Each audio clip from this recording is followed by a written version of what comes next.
Welcome back to my YouTube channel. मैं आशा कर रहा हूं दृष्टि कोचिंग असेंबली से आप सभी के लिए गणित के कुछ मोस्ट इंपोर्टेंट क्वेश्चन लेकर आए हूं। सभी बच्चे ध्यान देंगे और इसको अच्छे से स्टडी करेंगे, क्योंकि मैं जितने भी क्वेश्चन बताऊंगा वो सभी इंपॉर्टेंट क्वेश्चन होंगे जो परसों के पेपर में आप सभी को देखने को मिल सकता है। सभी बच्चे ज्यादा से ज्यादा मेरे जितने भी वीडियो है उसको भी शेयर करेंगे, और लगता है कि हाँ मेरे चैनल से आपको कुछ प्रॉफिट मिले तो बिल्कुल आप मेरे चैनल को सब्सक्राइब करेंगे। जितना भी क्वेश्चन बताऊंगा उसके साथ साथ मैं आप सभी को प्रयास के भी कुछ इंपॉर्टेंट क्वेश्चन बताया हूँ। ऐसे ही क्वेश्चंस आप सभी के लिए प्रयास के एग्जाम में देखने को मिल सकता है। प्रयास प्रवेश परीक्षा कुछ ही महीनों के बाद आप सभी को देखने को भी मिल सकता है, और इसकी तैयारी में अभी से जुड़ जाए बच्चों, और इसकी तैयारी ज्यादा से ज्यादा करेंगे। और जो मैथ्स का जो पेपर होने वाला है वो मैथ्स के पेपर के सभी बच्चे एक्टिव रहेंगे और स्टडी करेंगे। सभी बच्चों को मेरी तरफ से हैप्पी होली। आपको होली से ज्यादा अपनी स्टडी पे फोकस करने बच्चों ध्यान देंगे। होली का त्योहार तो है, लेकिन साथ ही साथ अपने को जो भी स्कोर करने हैं वो सिर्फ आपको स्टडी में करना है, क्योंकि साल में तो हर साल होली तो आता ही है, लेकिन आपका सीजीपीएससी का बोर्ड का पेपर एक ही बार आता है। तो आपका जो फोकस होगा वो सिर्फ किसमें होना चाहिए, मैथमेटिक्स के एग्जाम में होना चाहिए, क्योंकि सबसे हार्ड होता है ऐसा बोलते हैं सभी बच्चे। तो मैथमेटिक्स के एग्जाम के लिए आप सभी बच्चे अच्छे से स्टडी करेंगे। और अपन क्वेश्चन की ओर चलते हैं। क्वेश्चन नंबर फर्स्ट से पहले मैं आप सभी को बताना चाहूंगा ये क्वेश्चन सभी इंपॉर्टेंट है, और मैं हिंदी में आप सभी को क्वेश्चन बताऊंगा बच्चों। और इंग्लिश मीडियम वाले बच्चों को ये प्रॉफिट होगी कि मेरे लेफ्ट स्क्रीन में आप सभी को देखने को मिल सकता है क्वेश्चन। तो सभी बच्चे मेरे चैनल से जुड़े रहे हैं, और मैं चाहूंगा मेरे दृष्टि कोचिंग असेंबली के पेज को भी फॉलो करें। और यूट्यूब चैनल में लगभग 300 सब्सक्राइबर पूरे हो चुके हैं, इसके लिए भी बहुत बहुत मैं बच्चों को धन्यवाद देना चाहता हूँ। क्वेश्चन नंबर फर्स्ट, सबसे पहली 10 सम संख्या कौन सी है, इसका समांतर माध्य ज्ञात कीजिए। पहला क्वेश्चन ये बोलता है कि आपको 10 लगातार सम संख्याओं का क्या निकालना है, औसत निकालना है। औसत को इंग्लिश में बोलते हैं एवरेज, और जो एवरेज आप निकालोगे एवरेज के साथ साथ एवरेज को बोलते हैं अरिथमेटिक मीन। बच्चों ध्यान देंगे, अरिथमेटिक मीन निकालने का फॉर्मूला क्या है, सम ऑफ ऑब्जर्वेशन है नंबर ऑफ ऑब्जर्वेशन। बहुत ही इजी क्वेश्चन हो सकता है, 2 या 3 नंबर आप सभी को देखने को मिल सकता है। ऐसा टाइप से आपको क्वेश्चन भी देखने को मिल सकता है कि जैसे 10 सम संख्या, 10 विषम संख्या, ऐसा आपको क्वेश्चन देखने को मिल सकता है। या ध्यान देंगे बच्चों, आपको even number, odd number, prime number, ऐसा आपको देख सकता है इसका औसत निकालने का, चाहे 10 दे चाहे 20 दे। उसके लिए आप अच्छे से मेहनत करेंगे बच्चों, मोस्ट इंपोर्टेंट क्वेश्चन हो सकता है। नेक्स्ट क्वेश्चन की ओर मैं चलता हूं। मूलधन 300 रुपए पर 5% वार्षिक ब्याज की दर से क्रमशः 1, 2, 3, 4, 5 वर्ष के लिए साधारण ब्याज निम्न सारणी में प्रदर्शित है। आपको एक टेबल दिया जाएगा, उसमें लगभग 300 रुपए क्या है आपका, 300 रुपए आपका मूलधन है, प्रिंसिपल है, और इसका 5% वार्षिक ब्याज की दर से क्या लगाना है, इंटरेस्ट लगाना है। दर से आपको 5 वर्ष के लिए दिया, 1 साल, 2 साल, 3 साल, 4 साल, 5 साल, मतलब ईयर्स आपको दिया हुआ है। तो ऊपर में आपको ईयर्स लिखना पड़ेगा, और नीचे भी जो लिखा रहेगा साधारण ब्याज। साधारण ब्याज आपको क्वेश्चन में दिया रहेगा बेटा, ईयर्स में आपको दिया 0, 1, 2, 3, 4, 5, और साधारण ब्याज क्या है आपका, अगर आपके पास समय 0 वर्ष है तो आपको ब्याज मिलेगा ही नहीं, वो भी 0 रहेगा, है ना। सेकंड, आपका जब समय 1 ईयर्स रहेगा तो आपको साधारण ब्याज 50 रुपीज, आपका 2 साल रहेगा तो 30 रुपीज, 3 साल रहेगा तो 45, 4 साल रहेगा तो 65, 5 साल रहेगा तो 75 रुपीज। ध्यान देना बच्चों, एक टेबल आपको दिया रहेगा, और इसमें आपको निकाल कर ही दे दिया, तो इसमें आपको ग्राफ बनाना है। नीचे बोलता है समय तथा साधारण ब्याज के बीच आलेख कीजिए। आपको आलेख खींचना है। आप इतना श्योर रहिए कि आपको आलेख से एक क्वेश्चन देखने को मिलेगा 101%, क्योंकि ये मोस्ट इंपोर्टेंट क्वेश्चन है। तो सभी बच्चे अच्छे से ध्यान दीजिएगा। एक क्वेश्चन मोस्ट इंपोर्टेंट है, बोलता है कि सिद्ध करना है कि विषम संख्या का जो वर्ग होता है वो विषम संख्या होता है। जैसे कि विषम संख्या कोई भी विषम संख्या करो, 3 मतलब 3 लेते हैं तो 3 का स्क्वायर क्या होता है, 9 होता है। 9 भी क्या संख्या है, विषम संख्या। मतलब विषम संख्या का वर्ग क्या होता है, हमेशा विषम संख्या होता है। आप कोई भी नंबर ले लो, जैसे 5 का स्क्वायर कितना होता है, 25। तो 5 भी विषम संख्या, उसका जो स्क्वायर है 25, वो भी क्या है, विषम संख्या है। इसको आपको प्रूव करके दिखाना है बच्चों, ध्यान देंगे। सम संख्या के लिए 2k होता है, और विषम संख्या के लिए 2k + 1 होता है। ये आपको याद रखना पड़ेगा, और आपको इंटीजर्स के बारे में याद रखना पड़ेगा, तभी क्वेश्चन आपको हल होते नजर आएंगे। ठीक है, अगर आपको कुछ क्वेश्चन में डाउट रहेंगे तो बिल्कुल मेरे को कमेंट बॉक्स में बताएंगे कि आपको कैसे क्वेश्चंस में डाउट हो रहे हैं। मैं बिल्कुल आप सभी को हल करके समझाऊंगा, क्योंकि अपने पास तो टाइम कम है। तो बच्चों को मैं जितना क्वेश्चन बता रहा हूँ बच्चों सभी को आप प्रैक्टिस करेंगे अच्छे से। और मेरे जो पिछले वीडियो 2 वीडियो डाला हुआ है मैथमेटिक्स का, उसको आप अच्छे से स्टडी करेंगे, क्योंकि वहां से भी कुछ इंपॉर्टेंट क्वेश्चन लिया जा सकता है 2026 के बोर्ड पेपर मैथमेटिक्स के एग्जाम में। नेक्स्ट क्वेश्चन को चलते हैं। एक लंबवृत्तीय बेलन के आधार की परिधि 44 सेंटीमीटर है। यदि बेलन की ऊंचाई 10 सेंटीमीटर है तो बेलन का आयतन ज्ञात कीजिए।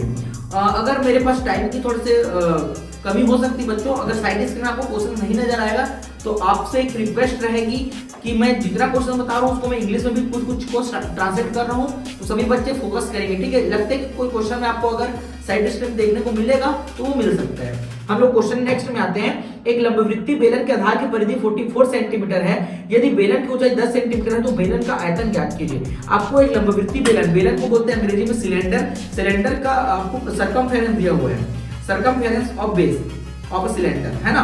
ये 44 सेंटीमीटर दिए हैं।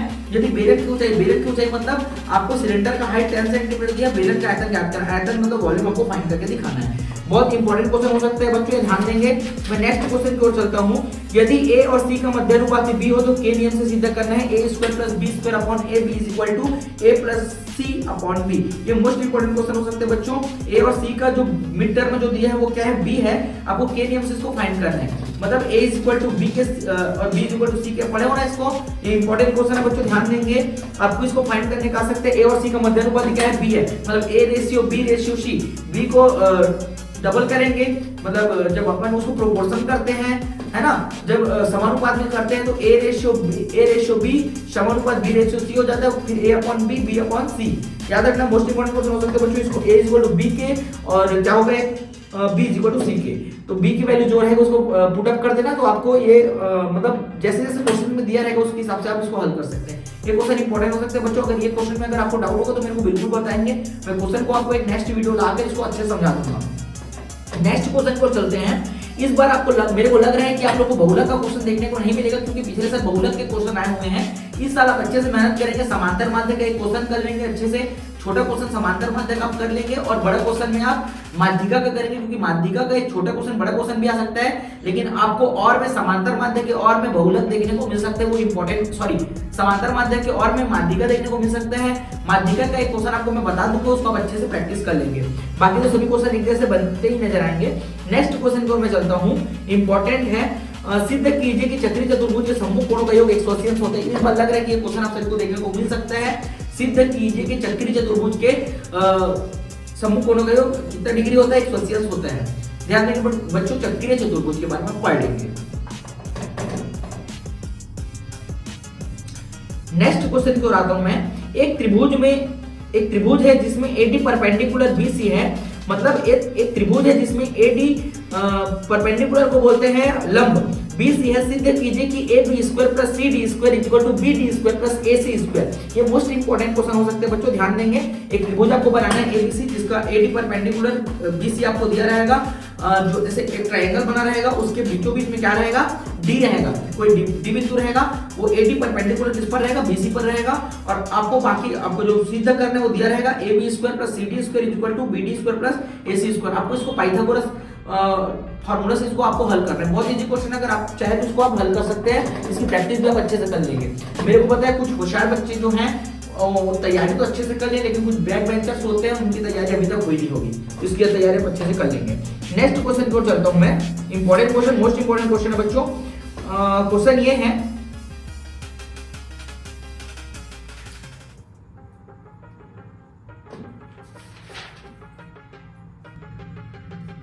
निम्नलिखित आंकड़ों का माध्यिका ज्ञात कीजिए। आपको आंकड़ा दिया रहेगा, एक छोटा क्वेश्चन आपको माध्यिका का देखने को भी मिल सकता है। 117, 106, 123, 110, 125, 115, 102, मतलब आपको माध्यिका मतलब मीडियन निकालना है। मीडियन का क्वेश्चन रहेगा 170, 106, 123, 110, 125, 115, 102। आपको इससे क्या निकालना है, मीडियन फाइंड करना है। मोस्ट इंपोर्टेंट क्वेश्चन हो सकते हैं बच्चों, ध्यान देंगे। नेक्स्ट क्वेश्चन को चलते हैं। यदि एक बेलन का व्यास 10 सेंटीमीटर है तथा ऊंचाई 7 सेंटीमीटर है तो बेलन का आयतन ज्ञात कीजिए। आपको क्वेश्चन में बेलन का व्यास को बोलते हैं मतलब डायमीटर दिया होगा। डायमीटर किसका दिया है, सिलेंडर का डायमीटर दिया 10 सेंटीमीटर, उसकी हाइट दिया 7 सेंटीमीटर। इसको आपको वॉल्यूम फाइंड करना है। मेरे को लग रहा है कि इस बार क्वेश्चन बेलन से देखने को मिल सकता है। बेलन और गोला आप अच्छे से कर लेंगे। सिलेंडर और स्फीयर से क्वेश्चन आपको मिल सकता है देखने को। एक क्वेश्चन आपको मैं स्फीयर का बता रहा हूँ। यदि गोले का व्यास 12 सेंटीमीटर है तो गोले का पृष्ठीय क्षेत्रफल का आयतन ज्ञात कीजिए। आपको गोले का व्यास दिया, गोले का व्यास मतलब स्फीयर का आपको डायमीटर दिया हुआ है 12 सेंटीमीटर। गोले का पृष्ठीय क्षेत्रफल मतलब कर्व्ड सरफेस एरिया ऑफ क्या बोलते हैं स्फीयर, और उसका वॉल्यूम फाइंड करना है। मोस्ट इंपोर्टेंट क्वेश्चन हो सकते हैं बच्चों, ध्यान देंगे। यदि किसी शंकु के वक्र पृष्ठ का क्षेत्रफल 77 पाई वर्ग सेंटीमीटर है तथा उसके आधार का व्यास 14 सेंटीमीटर है तो उस शंकु की ऊंचाई ज्ञात कीजिए। मोस्ट इंपोर्टेंट क्वेश्चन हो सकते हैं बच्चों, ध्यान देंगे। शंकु मतलब होता है कोण, कोण का कर्व्ड सरफेस एरिया आपको 77 पाई दिया हुआ है, वर्ग सेंटीमीटर में है ये क्वेश्चन। और आपको इसका व्यास दिया, व्यास मतलब डायमीटर दिया 14 सेंटीमीटर। तो आपको शंकु की ऊंचाई ज्ञात करना मतलब आपको हाइट फाइंड करना है किसका, कोण का। इंपॉर्टेंट क्वेश्चन हो सकते हैं बच्चों, ध्यान देंगे। नेक्स्ट क्वेश्चन की ओर अपन चलते हैं। सिद्ध कीजिए कि बाह्य बिंदु से एक वृत्त पर खींची गई स्पर्श रेखाओं की लंबाई बराबर होती है। ये आपको एक प्रूफ करने का क्वेश्चन आ सकता है। सिद्ध कीजिए कि बाह्य बिंदु से एक वृत्त पर खींची गई स्पर्श रेखाओं की लंबाई क्या होती है, बराबर होती है। इसको आपको करके दिखाना है। एक सर्कल बना होगा और दो स्पर्श रेखाएं गुजरती हुई रहेगी साइड से, सर्कल के साइड से। इसको आपको क्या करना है, फाइंड करके दिखाना है बच्चों कि दोनों स्पर्श रेखाएं जो होती है वो क्या होती है, आपस में बराबर होती है। ध्यान देंगे, मोस्ट इंपोर्टेंट क्वेश्चन हो सकता है। एक क्वेश्चन है आपका, राम ने बैंक में सावधि जमा के रूप में 40,000 रुपए एक वर्ष के लिए 10% वार्षिक ब्याज की दर से जमा किया। यदि ब्याज छमाही संयोजित होता है तो परिपक्वता के पश्चात राम को कितनी धनराशि प्राप्त होगी। ये इंपॉर्टेंट क्वेश्चन हो सकते हैं बच्चों, ध्यान देंगे। ये क्वेश्चन आपको सावधि जमा के रूप में दिया हुआ है, ईयरली का क्वेश्चन है। आपको मैं बताना चाहूंगा, क्वेश्चन 3 टाइप से आपको देखने को मिल सकता है। एक ईयरली का क्वेश्चन, एक आपको छमाही का क्वेश्चन और एक आपको तिमाही का क्वेश्चन। तो ईयरली में तो आपको कोई दिक्कत नहीं, A = P 1 + रेट अपॉन 100 पूरी वो टाइम वाला फार्मूला लग जाएगा। और सेकंड आपको ये जो इंपॉर्टेंट जो फैक्ट है वो क्या है, आपका क्वार्टरली और हाफ ईयरली के क्वेश्चन। तो मैं सबसे पहले आपको क्वार्टरली, जिसको आप बोलते हो तिमाही, एक साल में कितने तिमाही होते हैं, तो 4 तिमाही होते हैं। इसीलिए आपको इसमें क्या करना रहता है, रेट को 4 से डिवाइड करना पड़ता है और क्या बोलते हैं, टाइम को 4 से मल्टीप्लाई करना पड़ता है। कौन सी चीज में, क्वार्टरली में, मतलब तिमाही के क्वेश्चन में, क्योंकि एक साल में 4 क्वार्टरली होते हैं। इसीलिए आपको जितना भी क्वेश्चन में दिया रहेगा, मतलब क्या बोलते हैं, आपका रेट जो रहेगा उसको 4 से क्या करना पड़ेगा, डिवाइड करना पड़ेगा और टाइम को 4 से मल्टीप्लाई करना पड़ेगा।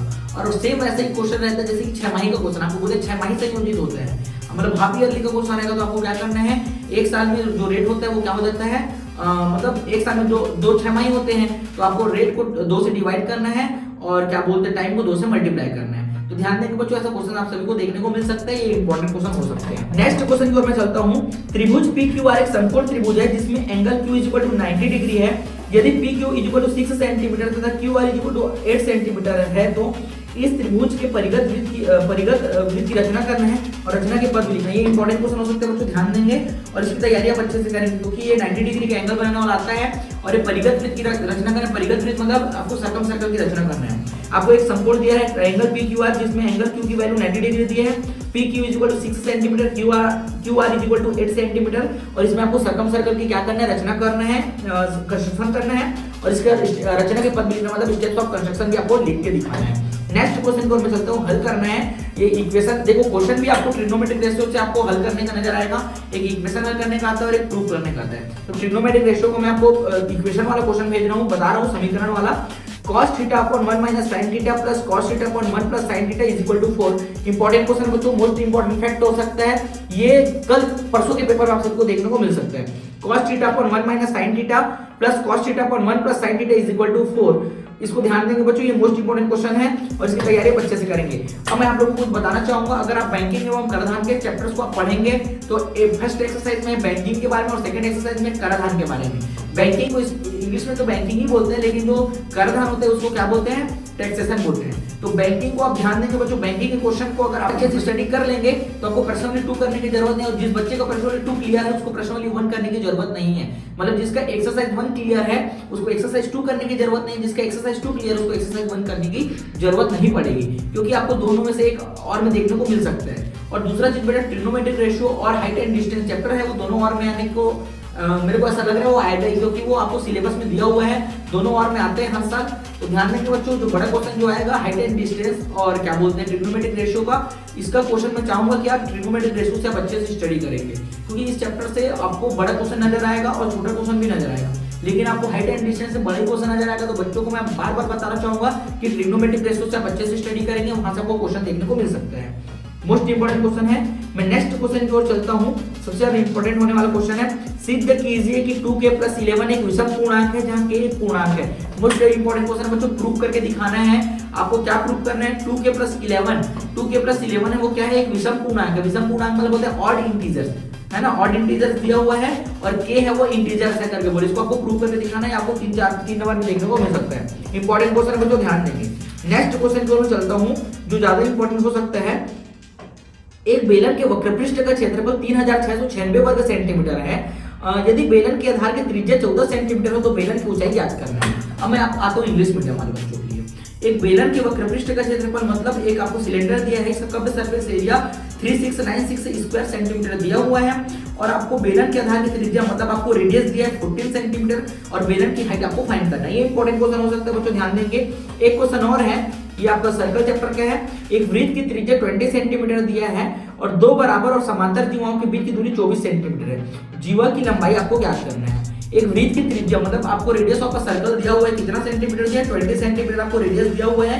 दो बराबर समांतर जीवाओं के बीच की दूरी 24 सेंटीमीटर है। दो बराबर और समांतर जीवाओं के बीच की जो दूरी मतलब जो डिस्टेंस है वो कितना दिया है, 24 सेंटीमीटर दिया है। जीवा की लंबाई ज्ञात करना है। जीवा की लंबाई मतलब जीवा को इंग्लिश में बोलते हैं कॉर्ड, कॉर्ड का आपको लेंथ फाइंड करना है। मोस्ट इंपोर्टेंट क्वेश्चन हो सकते हैं बच्चों, ध्यान देंगे। एक क्वेश्चन की ओर मैं चलता हूं जो माध्यिका से रिलेटेड मैं बताया था आपको, एक बड़ा क्वेश्चन आपको देखने को मिल सकता है इस बार।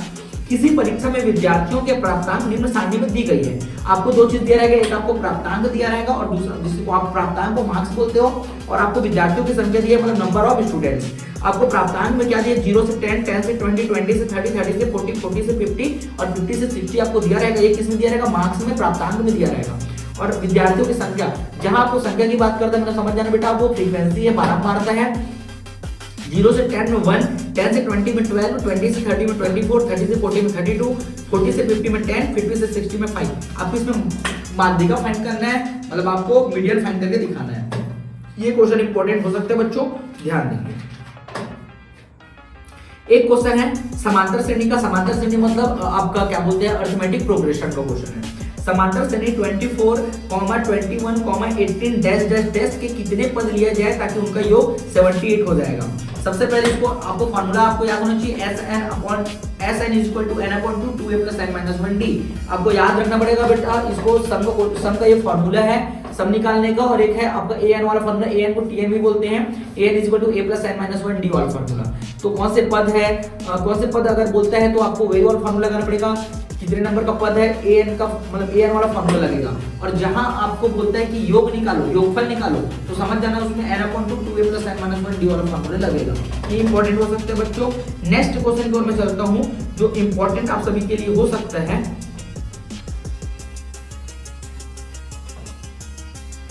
समीकरण हल करना, ये भी इक्वेशन आपको करना है। cos theta upon cosec theta plus 1 plus cos theta upon cosec theta minus 1 is equal to 2। ये आपको इक्वेशन करने का क्वेश्चन है, इसको भी आप अच्छे से स्टडी करेंगे, मोस्ट इंपॉर्टेंट क्वेश्चन हो सकता है। मैं नेक्स्ट क्वेश्चन की ओर चलता हूं।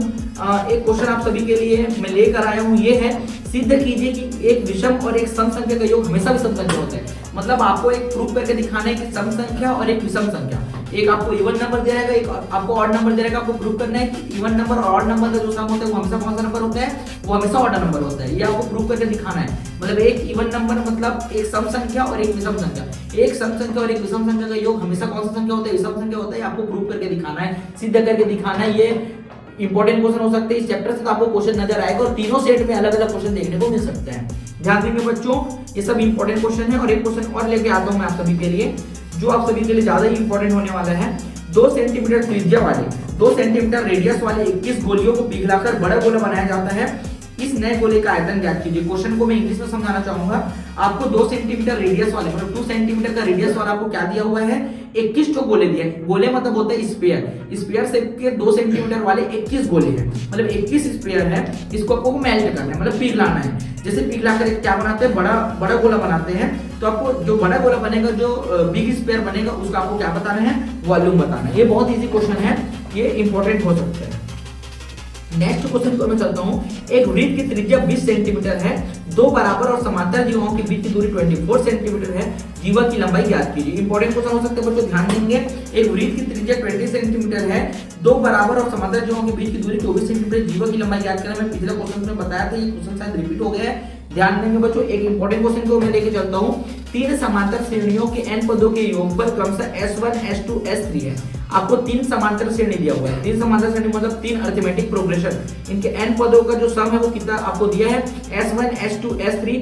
यदि प्रत्येक श्रेणी का प्रथम पद मतलब जो तीनों जो आपका क्या बोलते हैं वो S1, S2, S3 जो तीनों श्रेणी है, जो तीनों प्रोग्रेशन है, उसका आपको फर्स्ट टर्म जो दिया है वो 1 रहेगा और समांतर मतलब जो कॉमन डिफरेंस रहेगा वो चेंजेस नजर आएंगे, मतलब 1, 2, 3 रहेगा। और इसमें आपको प्रूव करके दिखाना है S1 plus S3 is equal to 2S2। ये इंपॉर्टेंट क्वेश्चन हो सकते हैं बच्चों, ध्यान देंगे। सबसे पहले इसमें आपको करना क्या क्या चीजें, ये मैं बता देता हूं फटाफट। 3 समांतर श्रेणी दिया हुआ है आपका, 3 समांतर श्रेणी के n पदों का जो सम है वो क्या दिया है, S1, S2, S3। मतलब आपको सबसे पहले क्या करना है, आपको तो ये पता होना चाहिए कि अरिथमेटिक प्रोग्रेशन में तीनों श्रेणी कौन कौन से होंगे। तो फर्स्ट नंबर का जो श्रेणी होगा S1 कैसे निकालोगे आप, तो आपको बोला है कि हर श्रेणी का जो फर्स्ट टर्म रहेगा वो हमेशा क्या रहेगा, 1 रहेगा, लेकिन जो कॉमन डिफरेंस दिया वो फर्स्ट में 1 रहेगा, सेकंड में 2 रहेगा और थर्ड में 3 रहेगा। तो फर्स्ट में आपको 1 का गैप रखना है, सेकंड में 2 का गैप रखना है और थर्ड श्रेणी में आपको जो थर्ड प्रोग्रेशन बनाओगे उसमें 3 का गैप रखना है। जैसे मैं आपको S1 की ओर लेके चलता हूँ, S1 इक्वल टू क्या होगा 1, फिर आएगा 2, फिर आएगा 3 डैश डैश डैश एक्सेट्रा। वैसे ही होगा S2 में कैसे निकालेंगे, इसमें जो गैप रहेगा वो कितने करेगा, 2 करेगा, 1 3 5 7। वैसे S3 निकालेंगे, S3 में कितने का गैप रहेगा, इसमें रहेगा 3 का गैप, मतलब फर्स्ट मतलब 1 रहेगा, 1 के बाद 4 रहेगा, 4 के बाद 7 रहेगा, 7 के बाद 10 रहेगा, 10 के बाद उसमें 13 रहेगा, मतलब 3 का गैप रहेगा। बच्चों ध्यान देंगे, ये इंपॉर्टेंट क्वेश्चन हो सकता है। एक क्वेश्चन को मैं चलता हूं जो इंपॉर्टेंट हो सकता है, √7 plus √7 plus dash dash dash etcetera. इसको आपको हल करना है, आपको एक इक्वेशन बनाना है, इक्वेशन के बाद आपको रूट देखने को मिल सकता है, 2 आपको आंसर देखने को मिल सकते हैं। ये इंपॉर्टेंट क्वेश्चन बच्चों, ऐसा ही क्वेश्चन आपको और नजर आएगा। अगर √7 नहीं आता तो क्वेश्चन में √6 प्लस √6 प्लस √6, मतलब आपको √7 के अंदर √7 प्लस √7 ऐसा आपको देखने को मिल सकता है। ये इंपॉर्टेंट क्वेश्चन है। मैं नेक्स्ट क्वेश्चन को चलता हूं। रेशमा ने पंजाब नेशनल बैंक में 200 रुपए प्रति माह की दर से 5 वर्ष के लिए आवर्ती जमा खाता खोला। यदि ब्याज की दर 6% वार्षिक हो तो 5 वर्ष पश्चात उसे कितनी धनराशि प्राप्त होगी। आप सभी को मैं बताना चाहूंगा, रेशमा वाले जो क्वेश्चन है ये आपको नाम चेंजेस नजर आ सकते हैं, लेकिन क्वेश्चन ऐसा एक मिलता जुलता नजर आएगा आप सभी के लिए। पंजाब नेशनल बैंक में उन्होंने क्या करता है, 200 रुपए हर महीने क्या करता है, रिकरिंग डिपॉजिट अकाउंट में जमा करता है। रिकरिंग डिपॉजिट अकाउंट को आवर्ती जमा खाता बोलते हैं, जिसमें ये मंथली होता है, मंथली इंस्टॉलमेंट होता है बच्चों। और ये इसका जो रेट दिया है, रेट आपको 6% मार्जिन थे, 6% अर्ली दिया हुआ है और 5 वर्ष पश्चात कितनी धनराशि प्राप्त होगा। हर महीना वो क्या कर रहा है, 200 रुपए जमा करे तो उसको 5 साल के बाद कितना रुपए प्राप्त होगा, इंटरेस्ट सहित आपको बताना है। लास्ट में इसको निकालना पड़ता है बच्चों, मिश्र धन बराबर मासिक जमा गुणित माह प्लस ब्याज। इसको ध्यान देंगे बच्चों, इंपॉर्टेंट क्वेश्चन है। मिश्र धन मतलब होता है अमाउंट इज इक्वल टू होता है monthly income into month plus interest. इसको ध्यान देंगे बच्चों, इंपॉर्टेंट क्वेश्चन है और इसको आप अच्छे से पढ़ लेंगे। इसका फार्मूला आपको याद होना चाहिए, इंटरेस्ट का फार्मूला होता है P * R/100 * 1/12 n+1/2। इसका फार्मूला बच्चों इसको आप अच्छे से पढ़ लेंगे। एक क्वेश्चन आता है आपको विविधकर का क्वेश्चन आता है, विविधकर को अंग्रेजी में बोलते हैं डिस्क्रिमिनेंट। इसको आप अच्छे से कर लेंगे क्योंकि इसका एक इंपॉर्टेंट क्वेश्चन आप सबको देखने को मिल सकता है। मैं नेक्स्ट क्वेश्चन को चलता हूं।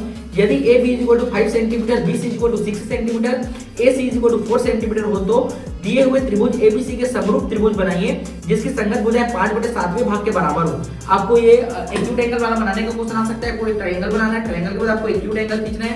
एक्यूट एंगल को 5/7 के पार्ट में कटिंग करना है, मतलब 5/7 मतलब नीचे में कितना है बेटा, डिनोमिनेटर में 7 है तो 7 बार में कटिंग करना है, उसको 7 बार कट करके जो आपको ऊपर में जो 5 है उसको 5 से जोड़ना पड़ता है। इसको अगर आपको समझ नहीं आएगा तो मेरे को कमेंट्स में बताएंगे कि इस क्वेश्चन में आपको डाउट हो रहे हैं, इसको मैं आपको अच्छे से समझा दूंगा। नेक्स्ट क्वेश्चन को मैं चलता हूं, जो इंपॉर्टेंट क्वेश्चन हो सकता है, ये बड़ा क्वेश्चन है बच्चों। वित्तीय वर्ष 2013-14 में एक शासकीय कर्मचारी की कुल वार्षिक आय 3 लाख रुपए थी। उसने 12,000 रुपए जीवन बीमा पॉलिसी का वार्षिक प्रीमियम तथा 1,000 रुपए प्रति माह सामान्य भविष्य निधि में जमा किया। उस वर्ष देय आयकर की गणना कीजिए। यदि आयकर गणना के पूर्व सामान्य भविष्य निधि एवं जीवन बीमा आदि में नियोजित राशि अधिकतम 1 लाख रुपए तक कर मुक्त हो। आयकर की दर आपको दिया होगा तो करियो की सीमा आपको दिया रहेगा। आयकर की दर 1 लाख रुपए तक 1,50,000 रुपए पर कोई भी आयकर देने की जरूरत नहीं है। 1,50,000 1 रुपए से 3 लाख रुपए तक 10%, 3 लाख 1 रुपए से 5 लाख रुपए तक 20%, और आपको इसमें शिक्षा उपकर दिया रहेगा, शिक्षा उपकर एजुकेशन सेस दिया रहेगा 3%। इसको आपको टोटल निकालना है, कुछ ध्यान देंगे, इंपॉर्टेंट क्वेश्चन हो सकता है। क्वेश्चन में एक बार रिपीट कर रहा हूं इसको अच्छे से। वित्तीय वर्ष 2013-14 में एक शासकीय कर्मचारी की कुल वार्षिक आय 3 लाख रुपए है ना। ईयरली इनकम दिया एम्प्लॉय का 3 लाख रुपए, वार्षिक प्रीमियम दिया हुआ 1,000 रुपए मंथली दिया हुआ। मंथली मतलब आपको इसको अर्ली में चेंज करना पड़ेगा तो 12 से डिवाइड करना। ये इंपॉर्टेंट क्वेश्चन है। नेक्स्ट मैं क्वेश्चन की ओर आता हूं, इसको आप अच्छे से पढ़ लेंगे बेटा, ये क्वेश्चन इंपॉर्टेंट हो सकता है। नेक्स्ट क्वेश्चन की ओर मैं चलता हूं, जो इंपॉर्टेंट होने वाला है वो है आप लोग का, अगर आप इस चैप्टर से पढ़ना चाहेंगे, chapter number 10 height and distance है, तो एक क्वेश्चन को आप अच्छे से कर लेंगे। किसी टीले के शीर्ष से मैदान में स्थित 2 मकानों का अवनमन कोण जो टीले के विपरीत ओर 30 डिग्री और 60 डिग्री का है।